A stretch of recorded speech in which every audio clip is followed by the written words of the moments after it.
Salamat sa Panginoon. Salamat sa ating kabahay. Hindi po. Ang lahat.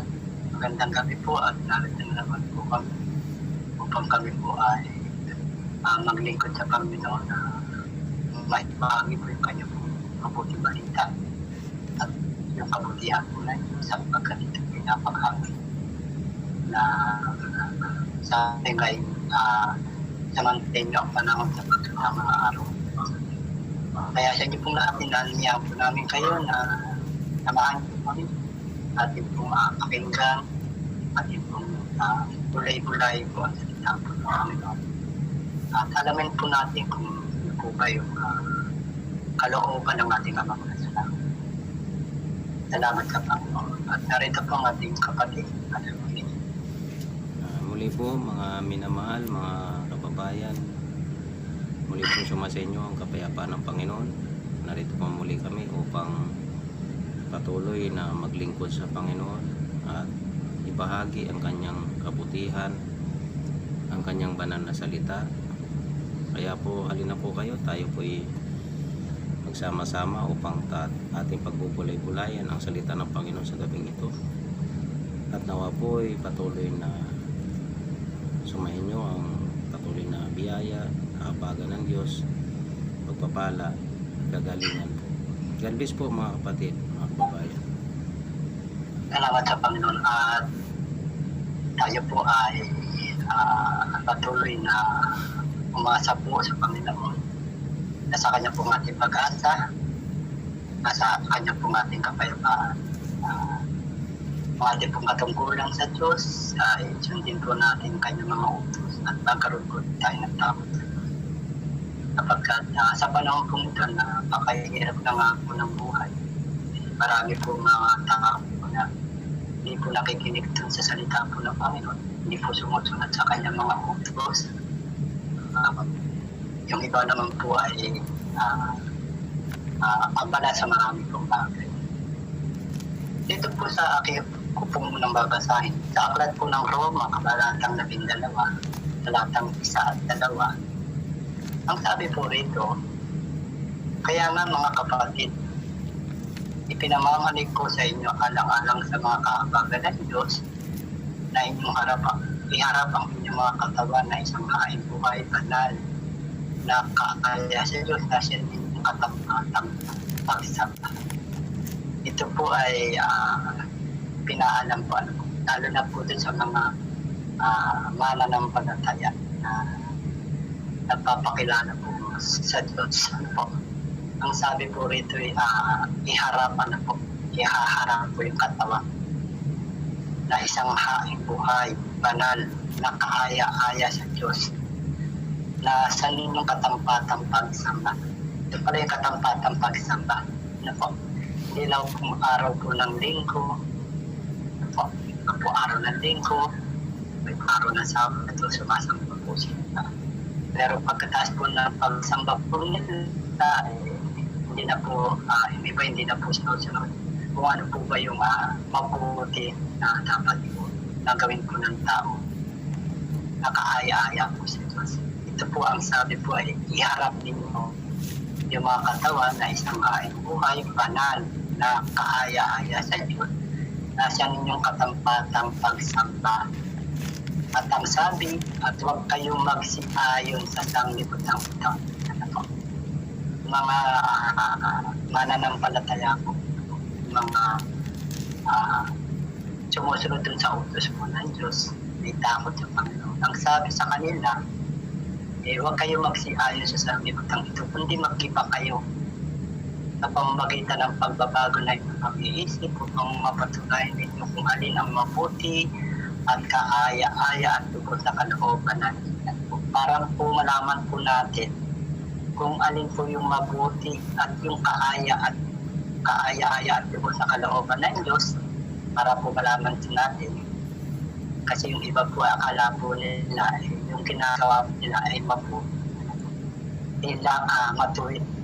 Yung nga pong pinag-aralan kagabi, ang alam po ng kanyang ginagawa ay mabuti po, matuwid, pero yung dula po ay kapahamakan.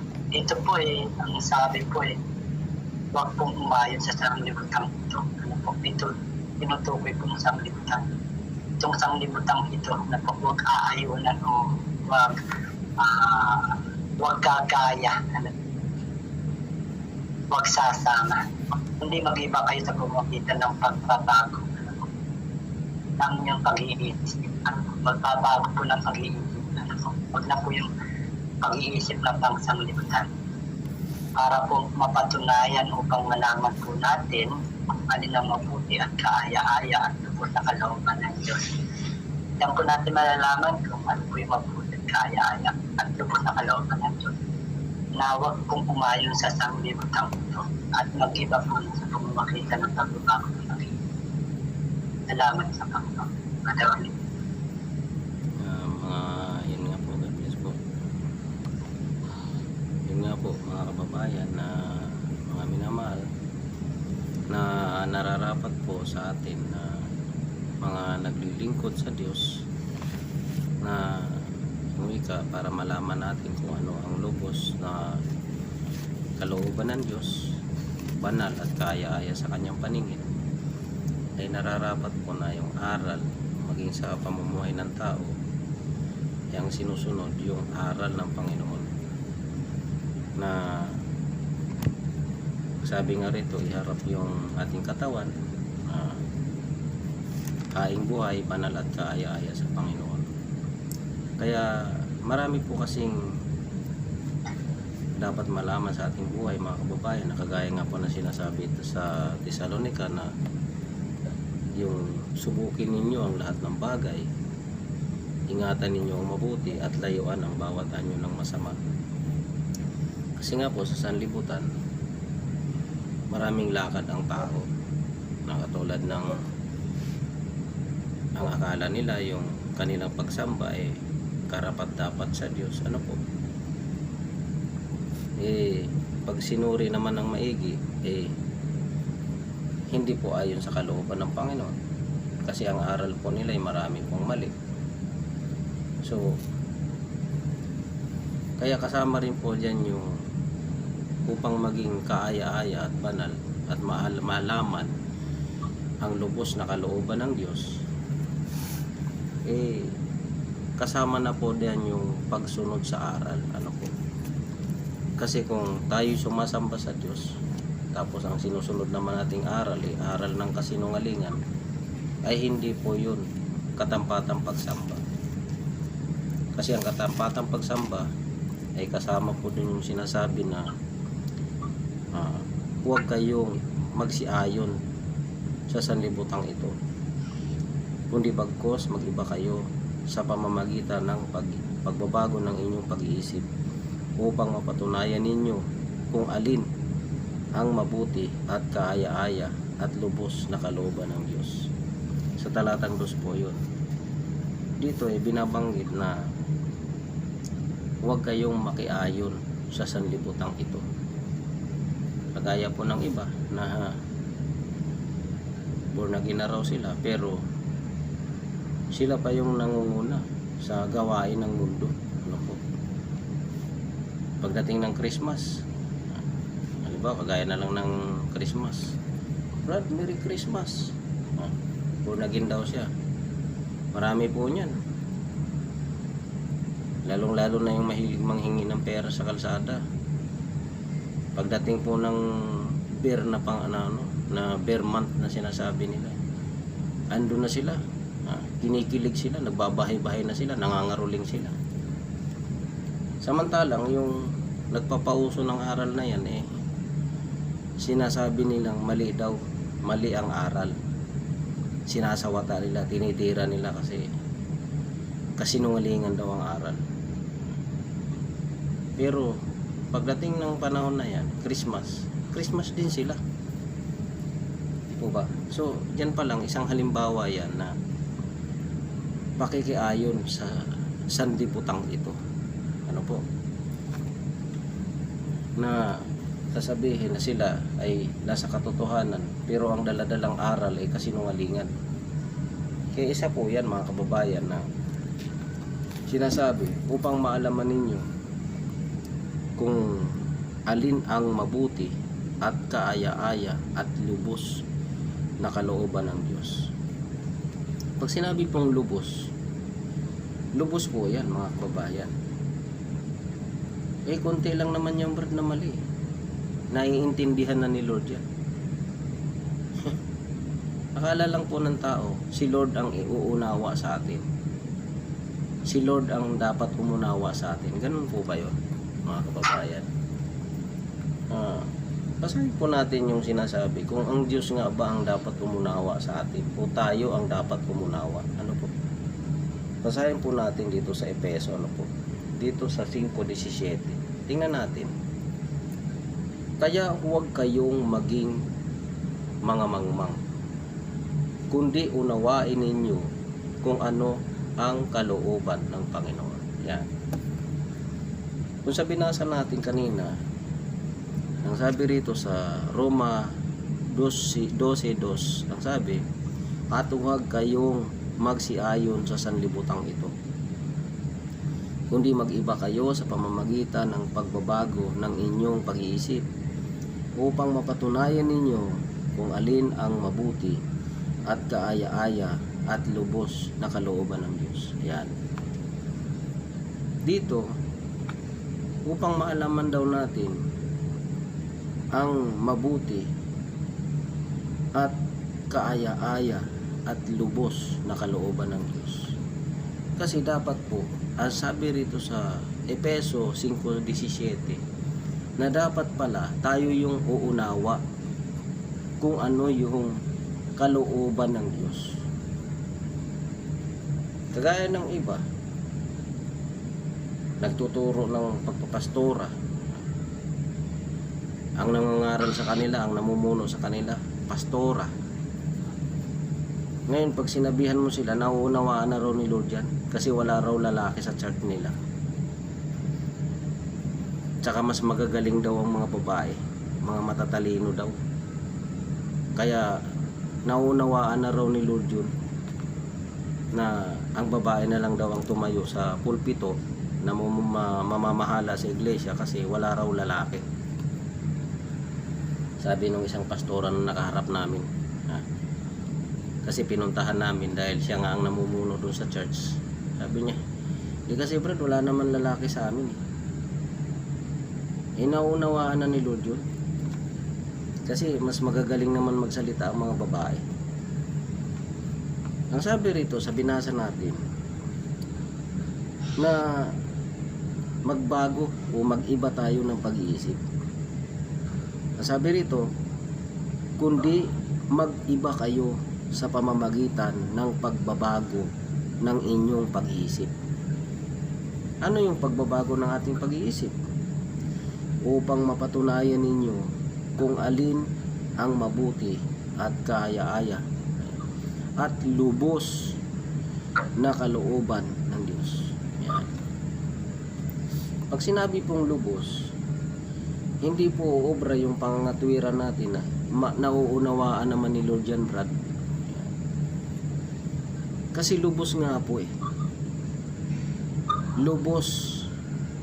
Lubos, pag sinabing lubos na kalooban ng Diyos, hindi po pwede yung sasabihin mo ang katwiran mo yung nauunawaan na ni Lord yan. Dahil ang sabi rito sa Efeso na binasa natin sa Kapitulo 5 talatang 17, kaya huwag kayong maging mga mangmang. Mangmang po pala ang tawag doon, mga kapatid, mga kababayan, sa mga taong hindi umuunawa sa kalooban ng Diyos. Kaya yung sinabi ng pastora na mas magagaling pa raw magsalita ang mga babae dahil matatalino, hindi po pala katalinuhan yun, mga kapatid. Yun po pala ay kamangmangan. Mangmang pala ang tawag sa tao na hindi umuunawa sa kalooban ng Diyos. Kasi sabi po rito dapat maalaman natin kung alin ang mabuti, at kaaya-aya at lubos, lubos na kalooban ng Diyos. Yan. Yung katwiran na naunawaan na ni Lord yan. Dahil ang dapat na katwiran ng tao ay huwag tayong maging mga mangmang, kundi unawain ninyo kung ano ang kalooban ng Diyos. Ayan. Kaya doon po natin dapat maalaman kung paano natin tutuparin ang lubos na kalooban ng Diyos. Huwag tayong maging mga mangmang. Ano po ibig sabihin ng huwag maging mga mangmang? Unawain nga po ang kalooban ng Diyos. At dapat maalaman natin ang lubos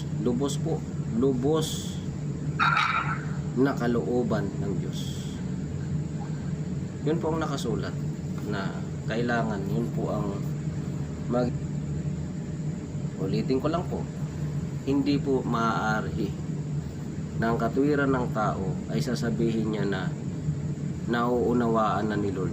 Bakit po? Sapagkat tayo ang dapat umunawa sa kalooban ng Diyos.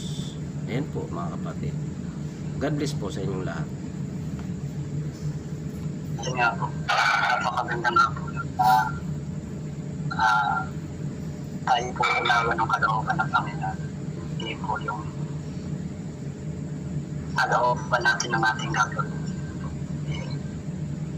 Paano kung malalaman yung kalooban ng Panginoon? Huwag makiayon sa libutang ito. Sabi po, hindi po kasi po lahat ng tao. Marami po mga tumatawag sa Panginoon. Hindi po lahat ng tumatawag sa Panginoon pinakikinggan po ng Panginoon. Dito mukha nga po sa aklat po ni Juan, kabanatang 9, talatang 31. Ang sabi po rito, nalalaman namin hindi pinakikinggan ng Diyos ang mga makasalanan. Dadapwat kung ang sino mang tao ay maging mananamba sa Diyos at ginagawa ang kanyang kalooban, siya'y pinakikinggan niya. Tingnan niyo po ginagawa yung kalooban ng Diyos. Ano po? Pag sinabi kong ginagawa ang kalooban ng Diyos, ito po'y patuloy. Hindi po natin kalooban. Yung kalooban ng Diyos ginagawa. Dito po, nalalaman namin hindi pinakikinggan ng Diyos ang mga makasalanan. Yung mga makasalanan hindi po pinakikinggan ng Diyos. Na dapat kung ang sino mang tao ay maging mananamba sa Diyos, mananamba sa Diyos at ginagawa ang kanyang kalooban, ginagawa yung kalooban ng Diyos, siya'y pinakikinggan niya. Yung pinakikinggan po ng Diyos ay yung mga gumagawa ng kanyang kalooban. Yung brother or mga kababayan. Kaya napakalaga po na yung kalooban po ng Panginoon ng ating Diyos. Hindi po yung sarili po natin kalooban. Dito po sa Santiago, tulad po ng Santiago, kabanatang 4, 6 po, patuloy po. Ang sabi po rito, ngunit siyang nagbibigay na lalong biyaya, kaya sinasabi ng kasulatan, ang Diyos ay sumasalangsang sa mga palalo na dapat nang bibigay ng biyaya sa mga mapagpakumbaba, mga palalo, mga nagmamataas, nagmamalaki po. Eh, sabi, huwag kayo maging mga mangmang, kundi unawain ninyo yung kalooban ng ano po. Kasi mga mangmang po, mga nagpapalalo po yan eh. Ano po. Ang sabi po rito, ang Diyos ay sumasalangsang sa mga palalo, mapagmataas, na dapat ang bibigay ng biyaya sa mga mapagpakumbaba. Sabi po rito sa talatang 7, patakop nga kayo sa Diyos, na dapat magsisalangsang kayo sa diablo at tatakas sa inyo. Ito po ang sinabi po ay pasakop. Kanino po magpapasakop? Sa Diyos po tayo magpapasakop. So, gagawin po natin kalooban niya. Hindi po natin kalooban. Hindi po kalooban ni naman. Ano po? Hindi po kalooban ng tao. Kundi yung kalooban po ng Diyos ng ating po magaganap. Kalooban ng Panginoon. Kung sabi po rito, pasakop. Ano po, brother o pasakop kanino? Ano po? Pasakop kayo sa Diyos na dapat magsisalangsang kayo sa diablo at tatakas sa inyo. Ano po? Tingnan niyo po, ano? Pag ang tao po yung nagpasakop sa Diyos, yung diablo po, masasalangsang niya at yung diablo po ay tatakas sa kanya. Ano po. Amen. Kahit yung diablo po magasaan hindi po magtatagumpay sa mga tao na nagpapasakop sa Diyos. Kaya rito po ang sabi, magsilapit kayo sa Diyos at siya'y lalapit tayo. Dapat sa Diyos po tayo lumapit. Gawin po natin yung kalooban niya. Ano po, kaya o tayong kumain sa sanglibutan. Sabi po ito, magsilapit kayo sa Diyos at siya'y lalapit sa inyo. Maglinis kayo ng mga kamay. Kayong mga makasalanan, dalisahin ninyo ng mga puso, kayong mga may dalawang akala. Kaya dito po napakaganda po. Kayong tao po, ang ginagawa niyo po yung kalooban ng Panginoon. At siya po ay nagpapasakop sa Diyos. Yun po yung maganda na tayo po ay magkaroon po ng mapagpakumbabang puso. Salamat sa mga. Yun nga po mga kababayan, napakaganda po ng aral na yan. Ano po, na nandun po talaga yung pagpapakumbaba sa mga taong umuunawa sa kalooban ng Diyos. Nandun po yung nagpapakumbaba siya sa harapan ng Diyos. Ano po, kasi kung tayo yung magsasabi na nauunawaan tayo ni Lord, mali po yun. Tayo po yung nagyayabang at nagpapalalo. Kasi ang dapat pong umunawa sa kalooban ng Diyos ay tayo po, mga kapatid, mga kababayan. Kagaya nga po ng sinasabi dito sa unang Pedro, sa kapitulo 5, talatang 5. Ganon din po ang nakasulat dito. Basahin po natin. Gayon din naman kayong mga kabataan, magsisuko sa matatanda. Oo, kayong lahat ay mga bigkis ng kapakumbabaan,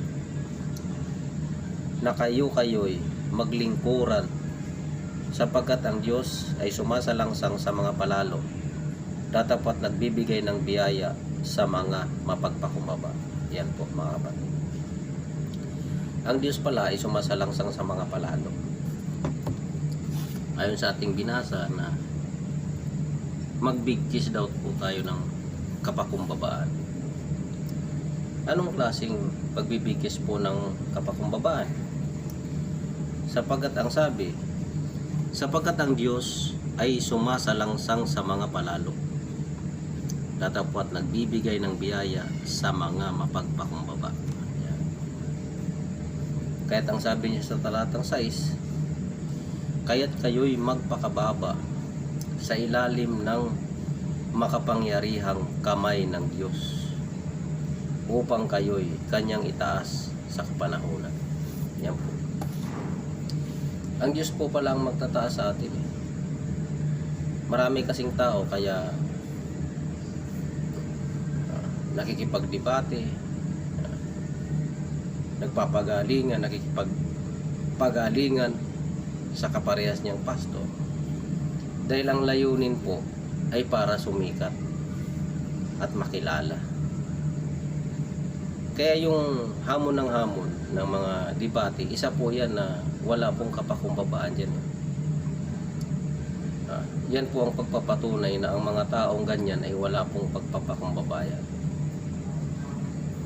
Dahil ang mga taong nagpapakumbaba, nagpapasakop, nagpapakababa sa ilalim ng makapangyarihang kamay ng Diyos, upang kayo'y kanyang itaas sa kapanahunan.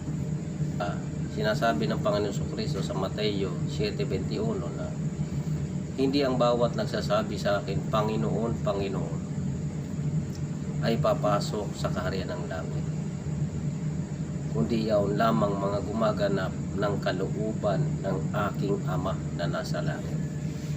Kaya nga po ang pinag-aaralan natin ay huwag tayong makiayon sa sanlibutan ito,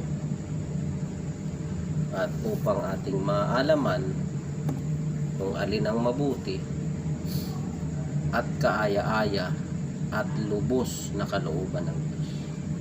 Tayo po yung uunawa sa kalooban ng Diyos. Dahil hindi lahat ng nagsasabing Panginoon, Panginoon ay papasok sa karenang langit, kundi yaon lamang gumaganap ng kalooban ng Amang nasa langit. Ano po? Napakahalaga ng pagsunod o pag-unawa, uunawain yung kalooban ng Diyos. Paano pong uunawain? Mangagpakababa sa ilalim ng makapangyarihang kamay ng Diyos upang kayo'y kanyang itaas sa kapanahunan. Ayan. Ang magtataas po pala sa tao at ang magpapakilala na siya'y lingkod ng Diyos, ang Diyos mismo. Hindi po yung kagaya ng mga pastor dyan na mayroon pang pastor dyan sa Davao na sabi niya, pasalamat kayo sa akin. Kung hindi dahil sa akin, hindi titigil yung lindol. Kaya magpasalamat kayo sa akin. Sinabi ko, tumigil ka lindol. Tumigil. Pasalamat kayo sa akin. Diba? Yan po yung mga palalo. Hindi po mga tunay na lingkod ng Diyos yan. Isipin mo, imbes na sa Diyos ka magpasalamat sa Kanya ka raw magpasalamat dahil pinatigil niya yung lindol. Di po ba? Maraming tao na walang kapakumbabaan, mga nagyayabang na sila'y magaling. Maririnig mo habang sila'y nagdidebate, pag napatunayan ko ayon sa talata, talo ka. Ganun sila ang nagdidebate, talo ka. Ang hangad lagi talunin yung kalaban niya sa pakikipagdaldalan, sa pakikipagbangayan. Ano po? Ang aral ng Diyos hindi po nakikita sa pakikipagbangayan na ikaw yung nasa katotohanan. Ang sabi rito na binasa natin kanina sa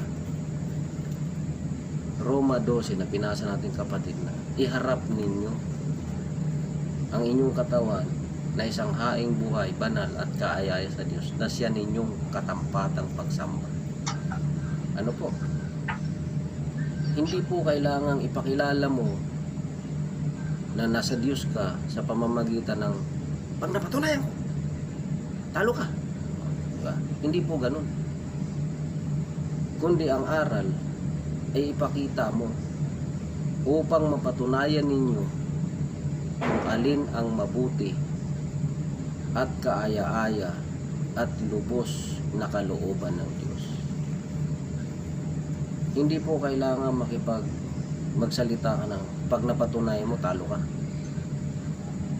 Dahil ang Diyos po ang magpapakilala.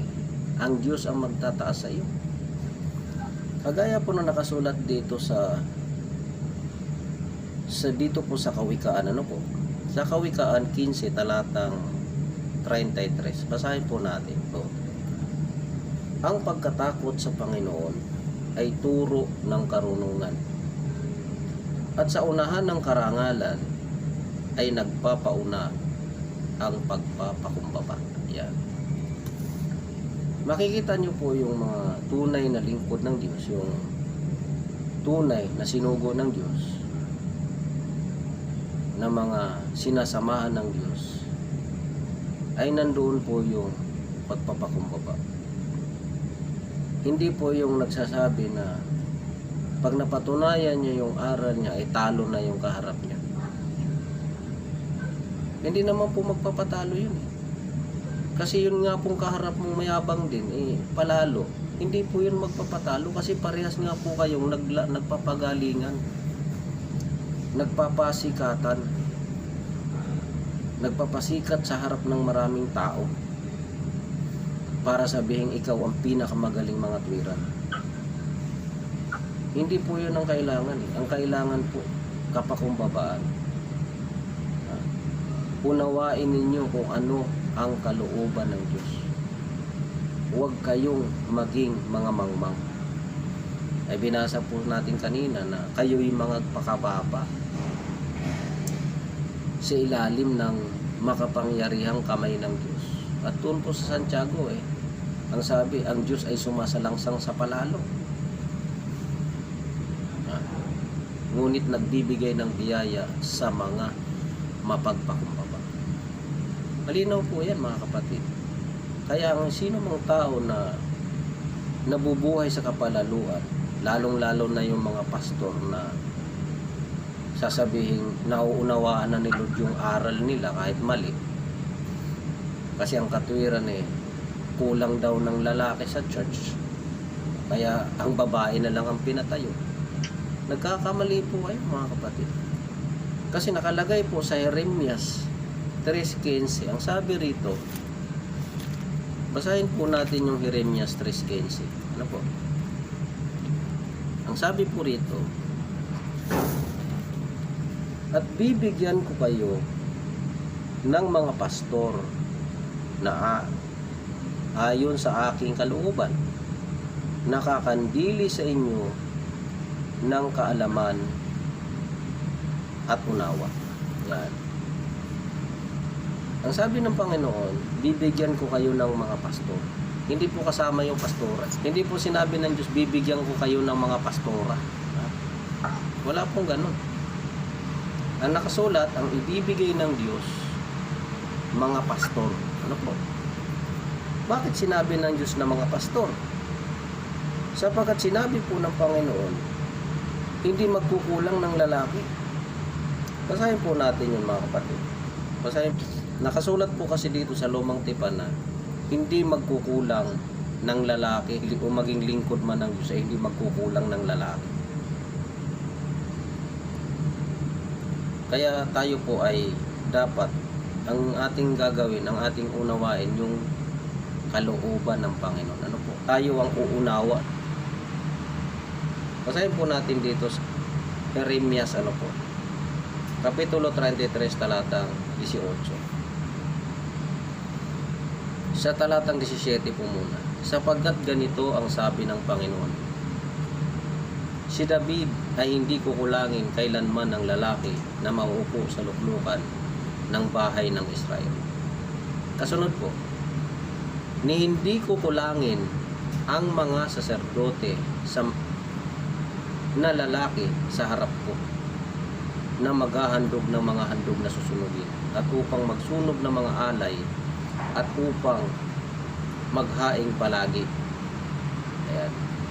Hindi raw kukulangin ng saserdote na lalaki. Ayan. Simula pa ng Lumang Tipan, itinalaga po ng Diyos na maging saserdote, lalaki po. Hanggang ngayon po yan mga kapatid dahil ang itinalaga ng Diyos na saserdoting magpakailanman ay lalaki, si Kristo. Ano po? Ganon din naman sa mga saserdote ng Panginoon na ngayon ang sabi, kayo'y mga kaharian ng pagkasaserdote. Saserdote din po ang tawag ng Diyos sa kanyang mga lingkod, kaharian ng pagkasaserdote. Ngayon, ano po ang sabi ng Diyos? Hindi kukulangin ng lalaki. Kaya kasinungalingan po yung sinasabi ng ibang tao na kaya sila naglalagay ng pastora kasi kinulang, wala raw lalaki. Kasinungalingan po yan mga kapatid. Dahil hindi kukulangin ng lalaki sa bahay ng Diyos. Wala pong kukulangin na lalaki dyan na maglilingkod sa bahay ng Diyos. At ang itatalaga ng Diyos na lingkod ay pastor, hindi mga pastora. Ano po? Isang halimbawa lang po yan yung ating mga binanggit na pinag-aaralan natin sa gabing ito. Ano po? Patungkol dyan sa aral ng ibang tao na pinipilit yung kanilang turo kahit mali. Ano po? Ang ating pong binasa kanina, ang mahalaga po yung papakumbaba. Sapagkat ang sino mang hindi umunawa sa kalooban ng Panginoon ay mga palalo. Ano po? Nagpapalalo. Hindi nakakaunawa ng kalooban ng Diyos. Kaya sabi rito sa Kawikaan 15 talatang 33 na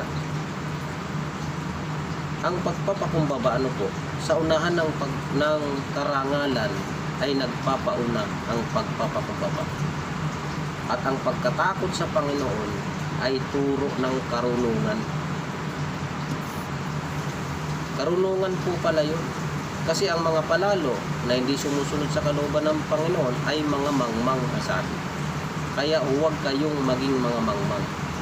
Kundi unawain ninyo kung ano ang kalooban ng Panginoon.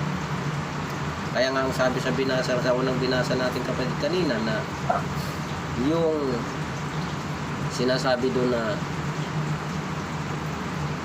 huwag kayong makiayon sa sanlibutan ito. Kundi mag-iba kayo sa pamamagitan ng inyong pag-iisip upang maunawaan ninyo kung alin ang mabuti at kaaya-aya at lubos na kalooban ng Panginoon. Yan po ang kailangan natin mga kapatid. Ay marami nga po ngayon sa ating panahon ngayon na nangangaral na ang kanilang itinuturo, sarili nilang kalooban. Sarili nilang turo galing sa haka ng kanilang puso. Ano po? Nagbasa ng isang talata pagkatapos marami ng kwento. Yung iba namang nagtuturo, magbibigay ng mga subu-subuan sa mga miyembro. Ayaw nilang pagbasahin ng Bible. Kasi nga naman, pag ang tao nagbasa ng salita ng Diyos, nagbulay-bulay ng salita ng Diyos, matutuklasan niya na niluloko pala siya nung nagtuturo sa kanya. Kaya ayaw nilang pagbasahin ng Bible kasi para manatili na lang uto-uto habang buhay. Kaya sa lahat po na nakakapakinig nito, ay huwag po tayo manatiling uto-uto mga kababayan. Magbasa po tayo ng salita ng Diyos. Magnilay-nilay, magbulay-bulay po tayo ng salita ng Diyos. Yan po mga kababayan ang mahalaga sa atin. God bless po sa inyo lahat. Salamat sa Panginoon. Yung po may mabuti yan. Kung ano po yung mali, dapat muna nating tanggapin po yung mali. Yung tama po, dapat kung ano yung kalooban ng Panginoon, yun po yung gawin po natin. Kapag dito po sabi po sa aklat po ikatlong 1, kabanatang 1, talatang 11, sabi po rito, minamahal, huwag mong tularan ng masama, kundi ang mabuti. Ang gumagawa ng mabuti ay sa Diyos. Ang gumagawa ng masama ay hindi nakakita. Ito po'y malinaw po, mga minaman mga kababayan. Brother, ang gumagawa ng masama, sabi po ay malinaw po, huwag mong tularan. Huwag mong tularan yung masama, kundi ang mabuti. Dito pa talaga pong pinaalala po at pinaalam. Huwag natin tularan yung masama. Kapag yung aral po hindi po aral po ng Diyos, masama po. Dapat ba huwag po natin tanggapin. Huwag po natin isabuhay kapag mali po. Kapag katang sabi, ang gumagawa ng mabuti ay sa Diyos. Ang gumagawa ng masama ay hindi nakakita sa Diyos. Kaya nawa tayo po ay patuloy po na magsuri po pakinggan po natin salita po ng Diyos. Alamin po natin kung ano po ba yung kalooban ng Panginoon. Ano po yung kalooban po natin kami. At sa inyo pong lahat na mga nakinig at nanonood po na may kabay na tulungan po tayo ng Panginoon. Gamitin po tayo ng Panginoon. Ikaluluwa natin, ikararangan po ng kanyang banal na pangalan. Na may bahagin po natin kanya po mabuting balik. Ngayon salita po ng Panginoon na nakalagay po sa banal na kasulatan. Naway mahabag po na maapaganto sa lahat po ng mga tao, mga lugar po at tao po na may mga kagulman tigbaan, yung mga iipit po ng digmaan. Naway mahabag po na maapaganto, maawa po siya ng sa inyo pong lahat, magpalain po kayo ng Panginoon. Daray ba nito? God bless po sa mga isa. Ako po muli si Brother Orly na patuloy na naghihimok sa bawat isa na patuloy po tayong magbulay-bulay ng salita ng Diyos. Huwag po tayong makinig na lang dyan sa sinasabi ng ibang mga ministro dyan na hindi mo na kailangan magbasa ng Bible kasi ang may karapatan lang magbasa yung mga sinugo. Eh hindi naman po mga sinugo yung mga yan eh. Napasugod lang po yan mga kababayan. Kasi ang tunay pong mga sinugo ng Diyos ay hindi pinagbabawalan yung mga alagad na magbasa ng salita ng Diyos. Bakit? Sabi ng Panginoon Kristo eh. Dito po sa Ebanghelyo ni Juan 5:39 na ang sabi rito, tingnan nyo po, na sabi ng Panginoon Kristo, saliksikin ninyo ang mga kasulatan sapagkat iniisip ninyo na sa mga yaon ay mayroon kayong buhay na walang hanggan. At ang mga ito'y siyang nagpapatutuo tungkol sa akin. Hindi naman sinabi ng Diyos na, sinabi ng Panginoon Kristo na huwag na kayong magsaliksik ng banal na kasulatan. Makinig na lang kayo kay ministro. Dahil ang nais po ng Panginoon Kristo, makilala mo siya. Makilala mo siya ng lubos. Kaya dapat saliksikin mo ang kasulatan upang malaman mo sino ba si Kristo? Ano ba si Kristo?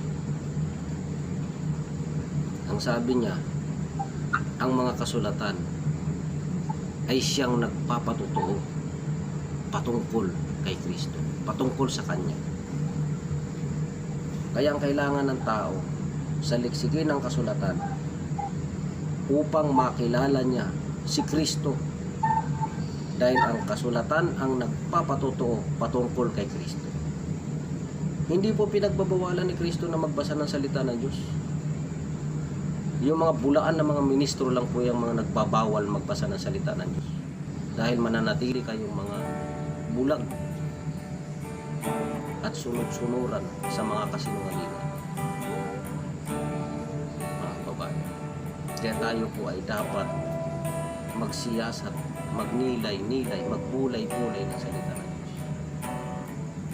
Sapagkat yan po ang katotohanan na sinasabi ng Panginoon Kristo na walang taong makalalapit sa akin maliban ng ang Ama ang sa Kanya'y magdala sa akin at siya'y aking ibabaon sa huling araw. Paano po dadalhin ng Ama kay Kristo? Nasusulat sa mga propeta, tuturuan silang lahat ng Diyos. Ang mga natuto at nakarinig sa akin ay magsisilapit sa akin. Yung mga natuto, nakinig sa Diyos. Paano ka matuto? Kung ang pinakikinggan mo lang ay aral ni ministro, aral ng mga pare na puro kasinungalingan, hindi ka mapupunta kay Kristo. Mapupunta ka sa demonyo. Kasi ang nais po ng demonyo, iligaw ang tao. Iligaw sa kasinungalingan. Dalhin sa kapahamakan. Yan po ang gusto ng demonyo. Kaya ang lagi po namin paalala sa lahat, magbulay-bulay po tayo ng salita. Magbasa po tayo ng salita ng Diyos. Huwag po tayo matakot humawak ng Bible. Ang katakutan po natin na tayo'y mapapahamak, na tayo'y mapaparusahan sa walang hanggang kapahamakan. So God bless po sa inyong lahat mga kababayan. Naway patuloy kayo